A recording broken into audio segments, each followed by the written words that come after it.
Sa iban pang balita, pila ka mga estudyante sa Pisanan National High School naglahi ng pamatsyag sa unang adlaw sa pagbalik sa face-to-face classes subong adlaw matapos ang nagluntad nga paglain man sa pamatsyag sa masobra 200 ka estudyante sa Hulyo 2. Si Tess Ordales nakatuto.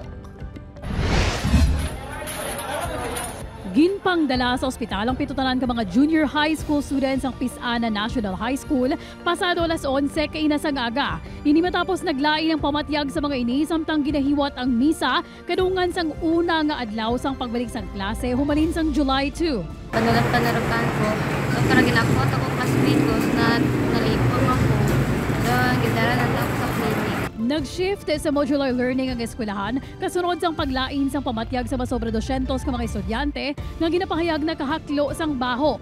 Suno sa spokesperson sang Task Force Pisanan, posible nga nagbalik lang sa panghuna-huna sa mga estudyante ang natabo sang nagligan. Doon nagpangluya lang bala ma'am, daw na wala man daw na ano lang kang andang ginhawa siguro sa sobrang na nakalba or nervyos. Pero pag-admit kananda iba sa hospital, okay rin man, wala man tayong mga findings, git normal naman. Sa karon makabig na sa local government unit nga under control ang sitwasyon.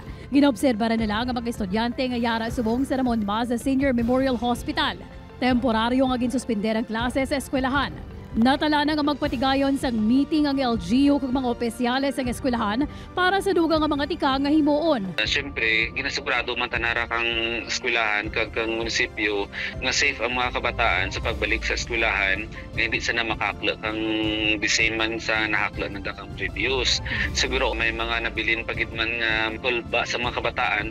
Ginathagman sa LGU nga layo sa Senior High School Department ang ginhiwatan sa misa kag wala na sa nahaklo ang mga nagbalik nga mga estudyante. Tess Ordales, One Western Visayas.